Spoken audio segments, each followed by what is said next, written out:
도장을 드는 손이 떨렸지요. 계약서 위에 또박또박 적힌 평생이 스쳐 지나가는 것 같았답니다. 식당, 부엌, 바다 냄새, 남편의 웃음, 그리고 그 사람의 얼굴도요. 왜 하필 지금 와서 살다 보면 이런 생각 드시죠? 가슴 한켠에 꼭꼭 눌러두었던 이름. 어느 날 갑자기 내 삶으로 걸어 들어올 때 원망해야 할지 모를 때 말이에요. 오늘 이야기의 주인공 49의 순자 씨도 그랬답니다. 항구가 사라지던 날 30년 만에 첫사랑이 돌아왔지요. 이야기 시작 전에 구독과 좋아요 한 번씩만 부탁드립니다. 자, 그럼 이야기 속으로 들어가 보겠습니다. 폐암이 확정됐다는 방송이 나오던 날이었지요. 순자 씨는 국을 태웠답니다.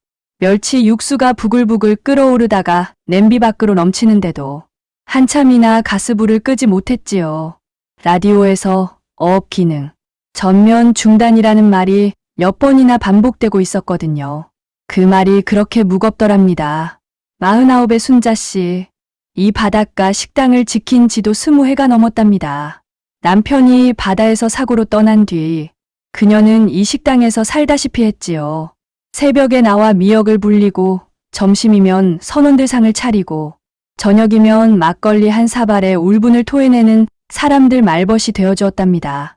그것이 그녀의 하루였고 그것이 그녀의 전부였지요. 손님이 뜸해진 건 오래전 일이었어요. 젊은 사람들은 다 도시로 떠났고 배들도 해가 갈수록 줄어들었지요. 그래도 설마 했어요. 이렇게 하루아침에 끝이 날 줄은 몰랐답니다. 탄 국 냄새가 식당 안에 가득 찼지요. 순자 씨는 그제야 정신을 차리고 불을 껐어요. 창밖을 내다보니 파도는 아무것도 모른다는 듯 여전히 밀려왔다가 나가고 있었답니다. 이제 어떻게 하지? 그 말이 마음속에서 빙빙 돌았지요. 대답이 없었어요. 바다도 하늘도 아무것도 대답해주지 않았답니다. 그날 저녁이었지요. 낯선 검은 차 한 대가 식당 앞에 조용히 섰어요. 순자 씨는 탄 냄비를 닦다가 유리문에 비친 남자의 얼굴을 봤답니다. 그 순간 손에 들고 있던 국자가 바닥에 떨어졌지요. 영수야? 입에서 이름이 먼저 나왔어요. 마음이 부르기 전에 입이 먼저 알아봤던 것 같아요. 30년 만이었지요. 처음엔 못 알아볼 뻔했답니다.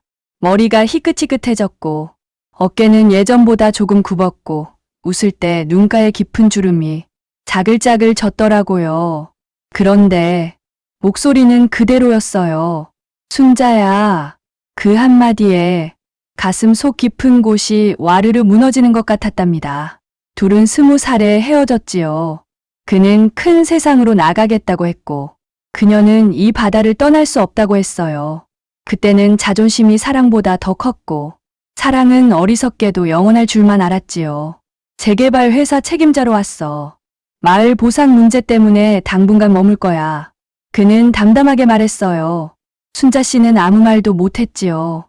그냥 김치찌개를 다시 데워 상에 올렸답니다. 숟가락을 드는 그의 손이 조금 떨리더라고요. 여긴 그대로네. 그럴 리가 있나. 많이 낡았지. 그날 저녁 두 사람은 옛날 이야기를 거의 하지 않았어요. 날씨 이야기, 항구 이야기, 사라진 사람들 이야기. 그 사이사이에 말하지 못한 30년의 세월이 조용히 끼어 있었지요. 그가 계산을 하려는데 순자 씨가 퉁명스럽게 말했답니다. 다음엔 돈 받는다. 그가 웃더라고요. 다음이 있을까? 그 말이 왜 그렇게 이상하게 들렸는지 몰라요.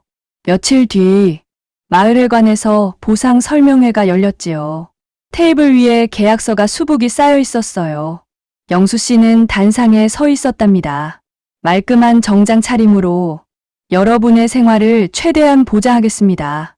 그 말을 듣는 순간 순자 씨는 피가 거꾸로 솟는 것 같았지요. 생활을 보장한다고? 여기서 평생을 산 사람들한테? 그녀는 손을 번쩍 들었어요. 그럼 우리 바다는요? 그건 어디로 보장해 줄 건데요? 순간 회관이 조용해졌답니다. 영수 씨는 그녀를 똑바로 봤어요. 눈이 잠깐, 아주 잠깐 흔들렸지요. 설명회가 끝난 뒤 그가 식당으로 찾아왔어요. 어쩔 수 없어. 이미 결정된 일이야. 그 결정에 내가 서 있는 거잖아. 순자 씨의 말이 칼날처럼 날카로웠지요. 사실은 그가 아니라 세월이 미웠던 건지도 몰라요. 그날 밤 영수 씨는 한참을 식당에 앉아 있었답니다. 식당 벽을 오래도록 바라봤지요. 거기에는 두 사람이 어릴 때 함께 찍은 낡은 사진이 아직도 걸려 있었거든요. 순자 씨는 모른 척 설거지를 했어요. 하지만 가슴이 두근거리는 건 어쩔 수 없었답니다. 30년이 지났는데도 이 사람 앞에서 손이 빨개지는 게 창피했지요. 내가 지금 뭐 하는 건지 머리로는 알았어요. 그런데 마음이 말을 듣지 않았답니다. 그가 가고 난 뒤 순자 씨는 한참을 그 사진을 바라봤지요. 20살의 두 사람이 웃고 있었어요. 바보같이 환하게. 그날 밤 순자 씨는 잠을 이룰 수가 없었지요. 뒤척이다가 일어나 부엌에 불을 켰어요. 식은 보리차 한 잔을 마시면서 혼자 이런 생각을 했답니다. 내가 미쳤나? 이 나이에 무슨 짓이야? 남편이 바다에서 떠난 지 이제 7년. 그 사람 빈자리에 겨우겨우 익숙해졌는데 갑자기 이 사람이 나타나서 아이들이 알면 뭐라고 할까요? 마을 사람들 눈에 띄면 어쩌죠? 철없다고 손가락질하겠지. 더구나 이 사람은 항구를 없애러 온 사람이에요. 이 동네를 지도에서 지우러 온 사람이란 말이에요. 순자 씨는 결심했지요. 이 마음을 꾹꾹 눌러두기로요. 그를 마주쳐도 용건만 이야기하고 밥을 먹으러 와도 손님으로만 대하기로 했어요. 그런데 며칠이 지나도 그게 잘 안 됐지요. 새벽에 국을 끓이다가도 문득 그가 떠올랐어요. 어시장에서 생선을 고르다가도 문이 열리면 혹시 그가 아닐까 돌아봤답니다. 왜 이러지? 순자 씨는 스스로가 못마땅했지요. 49이면 어른인데 이 나이에 이런 마음이 든다는 게 부끄럽기도 하고 무섭기도 했어요. 그리고 솔직히 조금 서글프기도 했답니다. 이런 감정이 이제야 찾아왔다는 게요. 보상 계약 마지막 날이었지요. 사람들이 하나둘 도장을 찍었어요. 순자 씨의 차례가 가까워지자 손이 차가워졌답니다. 그때 영수 씨가 그녀를 따로 불렀어요. 회의실 뒤편에 있는 작은 방이었지요. 순자야. 그가 서류를 테이블에 내려놓으며 깊게 숨을 들이쉬더라고요. 나 오래 못 살아. 처음엔 무슨 말인지 몰랐어요. 무슨 농담이야. 농담이 아니야. 간이 많이 망가졌어. 치료는 받고 있지만 의사가 솔직히 말해줬다. 순자 씨는 아무 말도 나오지 않았지요. 그가 고개를 숙이는데 어깨가 그렇게 작아 보일 수가 없었답니다. 그래서 여기 온 거야. 마지막으로 내가 사는 곳을 한번 보고 싶었어. 그리고 최소한 내 식당만큼은 지키고 싶었고 가슴이 쿵 내려앉았지요. 미웠어요. 왜 이제 와서? 왜 하필 지금? 동정이야? 그것밖에 말이 나오지 않았답니다. 그는 고개를 저었어요. 미련이지. 그 말이 참 아프더라고요. 순자 씨는 한동안 아무 말도 하지 못했어요. 창밖으로 바다가 보였지요. 파도가 밀려왔다가 나가고 또 밀려왔다가 나가고 그녀가 조용히 입을 열었어요. 너는 그때 왜 떠났어? 나도 몰랐지. 그때는 크게 살고 싶었어. 크게 살았어? 그가 잠시 침묵하다가 말했지요. 모르겠어. 그런데 내가 여기서 살고 있다는 건 알았어. 그게 이상하게 위로가 됐거든. 이 바다가 아직 있고 내가 아직 여기 있다는 게. 순자 씨의 눈시울이 뜨거워졌지요. 울지 않으려고 했어요. 그런데 눈물이 마음을 듣지 않았답니다. 사람의 인생에서 가장 용기 있는 일은 늦었다는 걸 알면서도 솔직해지는 것이라고 하지요. 순자 씨가 천천히 말했어요. 나도 가끔 내 생각했어. 영수 씨가 그녀를 봤지요. 가끔, 자주. 그 짧은 말에 30년이 다 들어 있었답니다. 두 사람은 한동안 말이 없었어요. 바다 소리만 들렸지요. 그리고 순자 씨는 도장을 찍었어요. 영수 씨가 놀란 눈으로 봤지요. 왜 여긴 이미 끝났어. 내가 와서 끝난 게 아니라 오래전부터 조금씩 무너지고 있었어. 그걸 알면서도 모른 척 했던 거야. 그녀는 울지 않았어요. 대신 담담했지요. 그런데 식당은 안 팔 거야. 보상금 받고 다른 데서 다시 시작할 거야. 내가 지켜줄 필요 없어.